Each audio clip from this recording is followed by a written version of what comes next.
ठंडा मतलब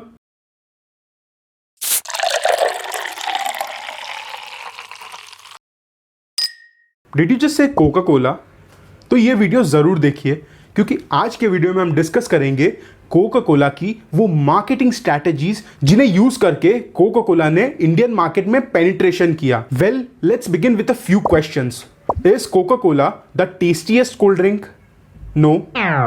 is Coca Cola the healthiest cold drink? No, not at all. In fact India में कई better alternatives already exist करते हैं जैसे कि नींबू पानी, शुगर केन जूस, बट फिर भी आज कोका कोला सबसे ज़्यादा कंज्यूम्ड होने वाला सॉफ्ट ड्रिंक है इंडिया में। द रीज़न बीइंग उनकी स्ट्रॉन्ग मार्केटिंग स्ट्रैटेजीज। तो उन्हीं स्ट्रैटेजीज के बारे में एक एक करके डिस्कस करते हैं। So let's get to the point. तो सबसे पहले जब कोका कोला इंडिया में एंटर हुआ, उन्होंने टारगेट करना स्टार्ट किया यूथ को। तो बेसिकली उसके लिए उन्होंने यूथ सेंट्रिक काफ़ी प्रिंट एड्स और टेलीविजन कॉमर्शियल्स बनाए। बेस्ट फ्रेंड्स कुछ ऐसे होते हैं, जुदा हो नहीं सकते, पक्का वादा करते हैं।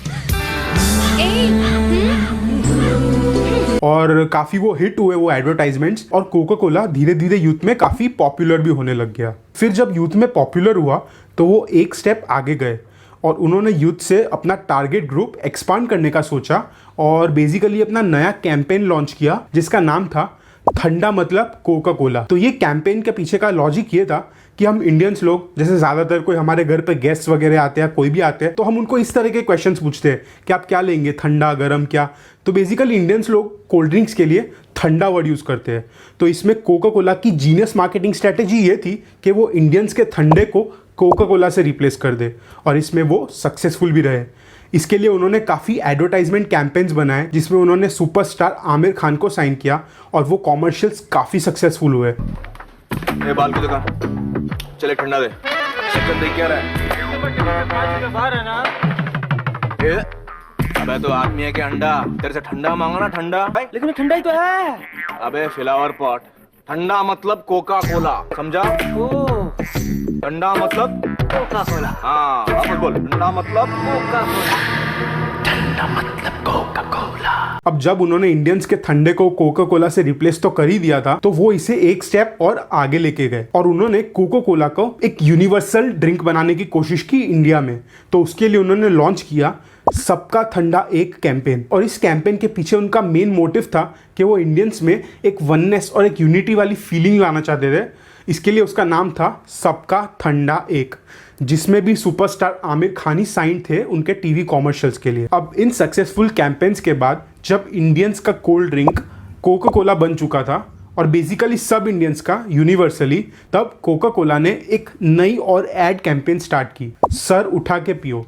बेसिकली इस कैंपेन में वो लोगों के मन में ये फीड करना चाहते थे कि कोका कोला कंज्यूम करना एक प्राइड वाली फीलिंग है, और वो इसमें सक्सेसफुल भी हुए। वैसे इसके लिए भी उन्होंने काफ़ी टीवी कॉमर्शियल्स वगैरह बनाए थे और काफ़ी एडवर्टाइजमेंट्स की थी, और ये कैंपेन भी और सब कैंपेन्स की तरह काफ़ी सक्सेसफुल रहा। तो अब तक हमने देखा कि Coca Cola company basically Indians को समझ के, उनके बिहेवियर, उनकी लैंग्वेज वगैरह को समझ के उसके हिसाब से अपने मार्केटिंग कैंपेन्स बना रही थी जिससे वो इमोशनली इंडियंस के साथ कनेक्ट कर पाए।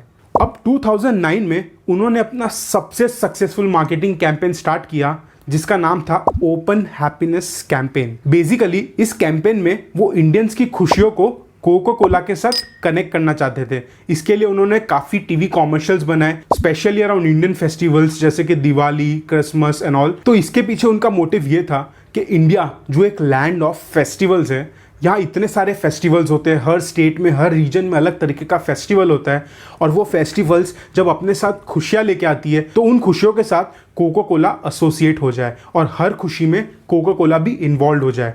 ये थी genius marketing strategy Coca Cola की इंडियंस के लिए। अब फेस्टिवल्स के साथ एक और ऐसी चीज़ है जो सब इंडियंस को एक साथ जोड़ती है और बहुत सारी खुशियाँ भी लाती है उनमें, और वो है क्रिकेट। तो बस कोका कोला ने अपने ओपन हैप्पीनेस कैंपेन को क्रिकेट से जोड़ दिया और इसे नाम दे दिया क्रिकेट की खुशी।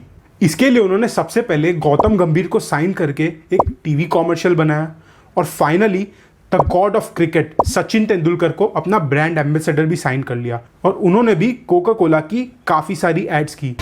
और खुशी में कोई कमी नहीं। ये खेल नहीं, इस जमीन की सच्ची खुशी है। खेलते रहो, खुश रहो। और इसके बाद कोका कोला इंडिया में एक अलग लेवल पर ही ऑपरेट कर रहा था। तो ये थी वो जीनियस मार्केटिंग स्ट्रैटेजीज जिसके वजह से कोका कोला इस तरह से इंडिया में एंटर हो पाया और सॉफ्ट ड्रिंक्स के मार्केट को डोमिनेट कर रहा है। तो अब इन सब चीज़ों को सम अप कर दे तो हम ये समझ सकते हैं कि कोका कोला की बेसिक मार्केटिंग स्ट्रैटेजी ये थी कि वो इंडिया में आए, उन्होंने इंडियंस को समझा, फिर उन्होंने इंडियंस को समझ के उनके ठंडे को कोका कोला से रिप्लेस कर दिया और उसे एक यूनिवर्सल ड्रिंक बना दी। फिर उसे कंज्यूम करने में लोगों में एक प्राइड वाली फीलिंग ला दी और फाइनली इन सब चीज़ों को जोड़ दिया उनकी खुशियों के साथ जो कनेक्टेड है फेस्टिवल्स और क्रिकेट के साथ। तो ये थी वो winning marketing strategies of Coca Cola. Hope आपको वीडियो पसंद आया होगा और आपको काफ़ी बढ़िया इंसाइट्स मिली होगी इससे। आगे भी ऐसी इंटरेस्टिंग बिजनेस और मार्केटिंग वीडियोस देखने के लिए चैनल को ज़रूर सब्सक्राइब करें। Stay positive and thank you so much for watching.